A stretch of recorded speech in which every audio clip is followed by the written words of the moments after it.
میری بچی نے سائنس میں فرسٹ ایئر میں کہنے لگی ڈاکٹر بنوں گی، میں نے کہا بن جا۔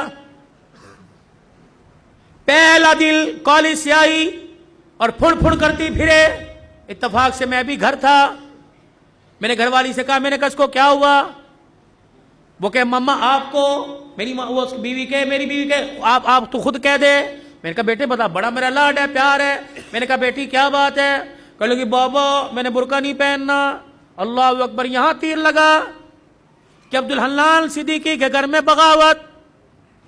میں نے آسمان کی طرف دیکھا، میں نے کہا اللہ میں حرام تو کماتا کوئی نہیں، اگر کسی کا دل دکھایا رزلٹ صاحب نے معاف کر دے۔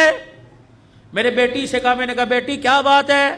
کہنے لگی بابا پورے کالج میں ہم 3-4 نے برقع پہنا، بڑا مذاق اڑا، میں نہیں پہنوں گی۔ اللہ اکبر، پتہ نہیں مجھے کیا ہوا، میں نے اپنے سر سے پگڑی اتاری اور اتار کے بیٹی کے آگے رکھ دی۔ میں نے کہا تیرے باپ کی عزت ہے، تیری مرضی سے جوتوں میں روند دے، تیری مرضی، دنیا کیا کہے گی عبدالحنان کی بیٹی ننگے سر پھر رہی ہے۔ ایسی ڈاکٹری پر میں باز آیا، میں ڈاکٹری نہیں کراتا، میں تیرے لیے اللہ کرے 10 نوکرانیاں رکھ دوں گا، تجھے محنت کرنے کی ضرورت نہیں، گھر بیٹھ کے پڑھ، فیل ہو جا قبول کروں گا۔ لیکن بیٹی یہ تو میں برقع یہ پردہ پوری دنیا میں بانٹتا پھرتا ہوں، جب تو ہی اتار دے گی میرے پاس کیا رہ جائے گا۔ بیٹی بھی بن عبدالحنان کی تھی، اس نے باپ کی آنکھوں میں 2 آنسو دیکھے، یوں سینے سے لگی جپھی ڈال لی اور رو کے کہنے لگی ابا آج تیرا دل دکھایا معاف کر دے، آئندہ مر تو جاؤں گی لیکن سر سے برقع کبھی نہیں اتاروں گی۔ اللہ کا شکر ہے اللہ نے ایسی نیک اولاد دی۔ میرے یارو جاؤ اپنے گھر میں اپنی بچیوں کے آگے ہاتھ جوڑو کہ میں بے بس ہوں، میں کچھ نہیں کر سکتا، اے بیٹی تو دوپٹہ اتار کے آتی ہے میری غیرت کا جنازہ نکل جاتا ہے، بیٹی کم سے کم میرے سامنے تو سینہ چھپا کے آیا کر، میں کوئی دلہ نہیں، میں تیرا باپ ہوں، تجھے حرام کا نہیں جنا، تجھے حلال کا جنا۔ اے میری بچی اپنی بیویوں کی جا کے ہاتھ جوڑو، منت کرو کہ خدا کے واسطے ہمیں جب روٹی پکا کے دیا کر تو اپنے گلے کو چھپا کر اپنے سر پہ دوپٹہ رکھ کے دیا کر۔ یہ کیسی ماں ہے جو رمضان کی افطاریاں بھی ننگے سر پکاتی ہے، یہ کیسی میری بہنیں جو سحریاں بھی ننگے سر پکاتی ہے۔ ان کے ہاتھوں سے کھانے والا روزے دار بنے گا، ان کے ہاتھوں سے کھانے والا قرآن کا وارث بنے گا۔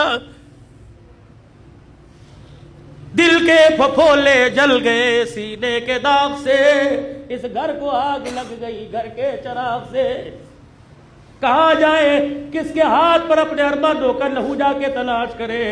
ہائے ہائے ہائے، بے دینی نے اتنے ڈیرے ہمارے گھر کے اندر ڈال لیے کہ ہماری زبانوں کو تالے لگ گئے، یہ زبانیں گالی دینے کو تیار ہے، حق کہنے کو تیار کوئی نہیں۔ اللہ اکبر، خدا کے واسطے میرے عزیزو تمہاری مسجد میں اعلان کوئی جنازے کا ہوگا، تمہاری مسجد میں اعلان کوئی فوتگی کا، کوئی گمشدہ چیز کا ہوگا، آج عبدالحلال اللہ اکبر آج اعلان کر کے جا رہے حضرات۔ ایک ضروری اعلان سنو، عبدالحنان کی طرف سے اعلان ہے، ہماری غیرت گم ہو گئی، ہماری عزت گم ہو گئی، ہماری شرافت گم ہو گئی، ہماری بیٹیوں کا پردہ دوپٹہ گم ہو گیا، ہماری آنکھ کا حیا گم ہو گیا۔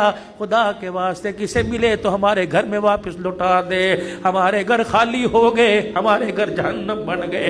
یہ بھی کوئی بات ہے، 4 بیٹیاں ننگے سر بیٹھی، باپ مسجد سے درود شریف کی تسبیح کرتا رہے، یہ بھی کوئی بات ہے، بیٹیوں کے گلے کھلے ہوئے باپ مسجد کی تعلیم سے اٹھ کے آ رہا ہے۔ خدا کے واسطے اے لوگوں، ڈالر کا بعد میں سوچو، سونے کی قیمت کا بعد میں سوچو، حکومت کا بعد میں سوچو، پہلے اپنے گھر کے بارے میں سوچو۔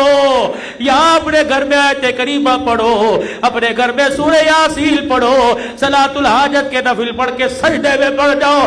اللہ روٹی دے یا نہ دے لیکن غیرت کے جنازے نہ نکالنا۔